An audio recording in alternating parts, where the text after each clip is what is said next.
करना एक regular feature है। तो चार्जशीट का सबमिट हो गया। अब चार्जशीट सबमिट हो गया, इसका मतलब इन्वेस्टिगेशन का ऐसे चार्जशीट एक नहीं, दो नहीं, तीन, चार चार्जशीट भी सबमिट होता है, सप्लीमेंट्री भी सबमिट होता है, लेकिन चार्जशीट सबमिट हो गई तो सबमिट जब हो गई तब तो एक इन्वेस्टिगेशन पार्ट कंप्लीट माना जाएगा। इसमें वो लैंड फॉर जॉब स्कैम वाला मामला इसमें है। तेज प्रताप यादव भी सीबीआई की जद में आ गए हैं। हाँ, तो फैमिली में जब फैमिली प्रॉपर्टी से जो बेनिफिटेड है तो सबका नाम आ जाएगा। तो कल का जो बच्चा पैदा ले उसका भी नाम डाल दो, उसमें क्या लगा हुआ है। यहाँ पर सीबीआई ने जालसाजी धोखाधड़ी का आरोप लगाया है, इसमें क्या सजा होती है?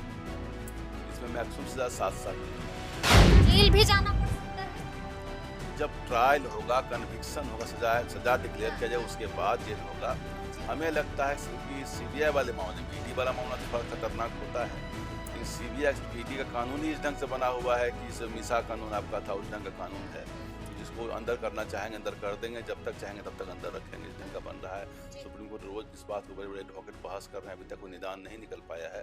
लेकिन जनतांत्रिक कंट्री के लिए इस ढंग का कानून सही माने में जनतंत्र के हिसाब से सही नहीं है। नमस्कार, हमारा नाम है समरीन और आपने देखना शुरू कर दिया है लाइव सिटीज। देखिए, लोकसभा चुनाव खत्म होते ही सीबीआई एक्शन मोड में आ गई है और आपको मालूम है कि सीबीआई ने अब तो लालू प्रसाद यादव के खिलाफ फाइनल चार्जशीट भी दाखिल कर दी है। यानी कि अब लालू प्रसाद यादव और उनकी परिवार की मुश्किलें बढ़ती हुई दिखाई दे रही हैं। तो आज हम इसी मुद्दे पर सीधी बातचीत करेंगे पटना हाई कोर्ट के जाने माने एडवोकेट देव प्रकाश जी से। सबसे पहले बहुत शुक्रिया जी, बातचीत धन्यवाद। जी। सबसे पहले तो वकील साहब, हम आपसे जानना चाहेंगे कि लोकसभा चुनाव खत्म हो चुका है और अब तो नतीजे भी आ गए हैं और हम देख रहे हैं कि सीबीआई भी अब बैक इन एक्शन आ गई है। अब क्या हो गया है वकील साहब? देखिए, दोनों बातों को रिलेट करने की कोई आवश्यकता नहीं है। पीछे वाली डेट में ही ऑनरेबल स्पेशल कोर्ट दिल्ली ने कहा था, डिस्ट्रिक्ट कोर्ट ने, कि आप चार्जशीट क्यों नहीं सबमिट कर रहे हैं। उनको डांट लगाई गई थी सीबीआई को, आप चार्जशीट जल्दी सबमिट करिए। जी। तो तो चार्जशीट सबमिट करने के लिए हिदायत दी गई थी उनको, और इसलिए चार्जशीट सबमिट करना एक रेगुलर फीचर है। तो चार्जशीट का सबमिट हो गया। अब चार्जशीट सबमिट हो गया, इसका मतलब इन्वेस्टिगेशन का ऐसे चार्जशीट एक नहीं, दो नहीं, तीन, चार चार्जशीट भी सबमिट होता है, सप्लीमेंट्री भी सबमिट होता है, लेकिन चार्जशीट सबमिट हो गई तो सबमिट जब हो गई तब तो एक इन्वेस्टिगेशन पार्ट कंप्लीट माना जाएगा। इसमें वो लैंड फॉर जॉब स्कैम वाला मामला इसमें है। जी, बताया जाए। मतलब आप ये कह रहे हैं कि फाइनल चार्जशीट जो है वो सबमिट हो चुकी है।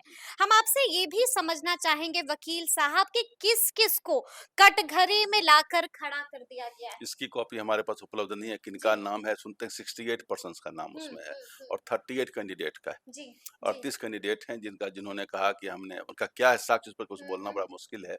38 कैंडिडेट इन्वॉल्व हैं और 68 उस आदमी हैं जिनके ऊपर ये आरोप बनाया गया है। जी। अब तो तेज प्रताप यादव भी सीबीआई की जद में आ गए हैं। हाँ, तो फैमिली में जब फैमिली प्रॉपर्टी से जो बेनिफिटेड है तो सबका नाम आ जाएगा। तो कल का जो बच्चा पैदा ले उसका भी नाम डाल दे, उसमें क्या लगा हुआ है। ऐसा भी हो सकता है। डाले अब भाई, जी। बच्चा वो भी लैक्टोजन का दूध पी रहा होगा ना, तो उसका भी नाम हाँ। डालने में क्या दिक्कत है जब। क्या दिक्कत जी है? जी। अच्छा, हम आपसे ये भी जानना चाहेंगे वकील साहब कि हम देख रहे थे कि यहाँ पर सीबीआई ने जालसाजी धोखाधड़ी का आरोप लगाया है, इसमें क्या सजा होती है? इसमें मैक्सिमम सजा 7 साल की होती है। मैक्सिमम सजा 7 साल की जी, उससे होती ज्यादा है। सजा नहीं होती। जेल भी जाना पड़ सकता है। जब ट्रायल होगा, कन्विक्शन होगा, सजा डिक्लेयर किया जाए हाँ। उसके बाद जेल होगा। जी। हमें लगता है कि सीबीआई वाले मामले में, ईडी वाला मामला थोड़ा खतरनाक होता है, लेकिन सीबीआई ईडी का कानून ही इस ढंग से बना हुआ है कि जैसे मिसा कानून आपका था उस ढंग का कानून है, तो जिसको अंदर करना चाहेंगे अंदर कर देंगे, जब तक चाहेंगे तब तक अंदर रखेंगे, इस ढंग का बन रहा है। सुप्रीम कोर्ट रोज इस बात को बड़े बड़े एडवोकेट बहस कर रहे हैं, अभी तक कोई निदान नहीं निकल पाया है। लेकिन जनतांत्रिक कंट्री के लिए इस ढंग का कानून सही माने में जनतंत्र के हिसाब से सही नहीं है। सही नहीं है। जी। अच्छा, 6 जुलाई को वकील साहब इस मामले में अगली सुनवाई होने जा रही है। क्या लगता है, क्या कहता है आपका तजुर्बा, क्या कहता है आपका अनुभव, क्या कुछ हो सकता है? देखिए, हमारे हिसाब से इसमें अरेस्ट का कोई गुंजाइश नहीं बनता है, अच्छा। क्योंकि आप सिद्धार्थ भट्ट से यूपी वाला जो मामला है, जी, जी। उसमें ऑनरेबल सुप्रीम कोर्ट ने स्पष्ट कह रखा है कि जब हाँ। चार्जशीट सबमिट हो गया तो अरेस्ट किस बात का। आपका इन्वेस्टिगेशन कंप्लीट है। इन्वेस्टिगेशन जब कंप्लीट है तब अरेस्ट करने के बारे में कहा गया है।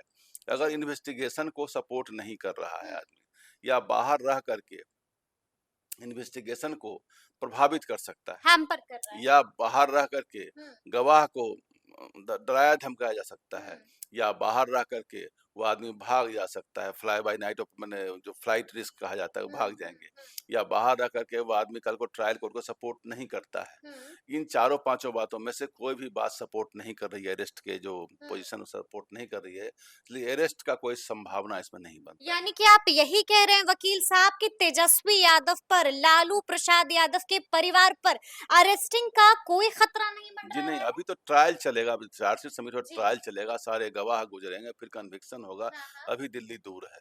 यानी कि ट्रायल के बाद अगर आरोपी पाए जाते हैं, आरोप सिद्ध हो सकता है, तो फिर क्या होगा? तब क्या गिरफ्तारी हो तब सकती है? सजा डिक्लेयर किया, सजा दिया जाएगा, सजा 3 साल के अंदर कर दिया जाएगा तो बेल वहीं से हो जाएगा। 3 साल से ऊपर अगर होगा तो हाई कोर्ट में जाकर के अपील फाइल करना पड़ेगा, फिर वहाँ से बेल लेना पड़ेगा, उसमें अरेस्टिंग होती है। उसमें अरेस्टिंग जी, होती 3 है। साल से ऊपर सजा होगा तो अरेस्टिंग होगा।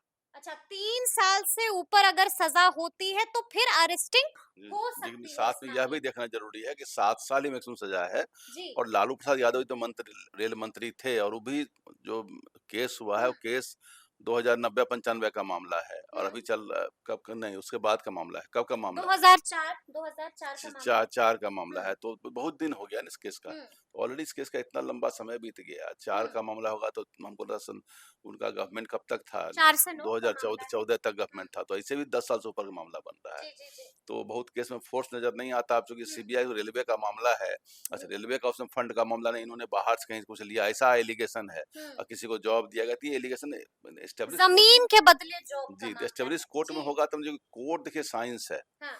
साइंस ये है कि अगर हुँ, आपका दोस्त हो या दुश्मन हो, हुँ, किसी को बुखार आ गया है, हुँ, तो हुँ, पैरासिटामोल का टेबलेट देंगे तो बुखार उसका उतर जाएगा। कोर्ट साइंस है कंप्लीट, जो लॉ का हुँ, जो लॉ अपना है, या किसी भी देश का लॉ विज्ञान होता है, जब हुँ, तक कि लॉ को प्रभावित ना किया जाए। जी। लॉ वैज्ञानिक रूप से काम करता है, लॉ अपना काम करेगी, हुँ, कोर्ट अपना काम करेगी। कोर्ट में अगर जो आरोप है वो साबित होगा तभी सजा होगा, आरोप साबित नहीं होगा, हुँ। सजा नहीं होगा। जी। अच्छा, जी। जैसा कि मैंने शुरू में भी कहा वकील साहब कि सीबीआई ने फाइनल चार्जशीट दाखिल कर दी है। यानी कि अब अगर फाइनल चार्जशीट अब तो दाखिल हो गई, यानी कि मामले पर अब विराम लग जाएगा? नहीं, सब फुल स्टॉप लग चार्जशीट जाएगा? फाइनल के बाद भी जो होता है, उसके जी। बाद भी सब सप्लीमेंट्री चार्जशीट आता है। कल कुछ और इश्यू बनेगा तो उस पर भी चार्जशीट को भी सब कंप्लीट नहीं माना है, चार्जशीट सबमिट होते अच्छा। रहता है। लेकिन अब है कि अभी विराम माना जाएगा, चार्जशीट सबमिट हो गया, हुँ। अब गवाह गुजारने की प्रक्रिया शुरू होगी, ट्रायल की अच्छा, प्रक्रिया। यानी कि अब गवाही शुरू हो जी, जाएगी। गवाह में कितने लोग हैं, बहुत सारे लोग हाँ। गवाह में, सब गवाह आएगा, साक्ष्य आएगा, जी। वो सब होते-होते लंबा टाइम इसमें लगता है। लंबा टाइम लगता है। चलिए, एक आखिरी सवाल है मेरा आपसे वकील साहब, कैसे बच सकता है लालू परिवार? कैसे बच सकते हैं लालू यादव? कैसे बच सकते हैं तेज प्रताप यादव, और कैसे बचेंगे तेजस्वी यादव? देखिए, लालू प्रसाद यादव के हुँ, अतिरिक्त बाकी लोगों पर यह मामला, सीबीआई का मामला बहुत गंभीर नहीं है। हुँ, ईडी का चूँकि हाथ पैर बहुत लंबा है, तो उसके बारे में कुछ नहीं बता सकते। हुँ। जी। ये ज़्यादा गंभीर मामला नहीं है। नहीं, इन लोगों पर नहीं है, लालू प्रसाद यादव जी पर सजा जब होगा तब जी, मामला गंभीर जी। बनेगा। ऐसे अभी कोई मामला गंभीर नहीं बनता। अभी कोई मामला गंभीर नहीं बनता है, यानी कि आप कह रहे हैं कि अभी दिल्ली जी, और दूर है। बाकी जो लोकसभा का चुनाव समाप्त हुआ, उससे जोड़ के कोरिलेट जी। करके देखना, वो भी गलत होगा। वो भी गलत होगा, जी। क्योंकि लगातार हम देख रहे हैं कि अब सीबीआई अचानक से एक्शन में आ गई है।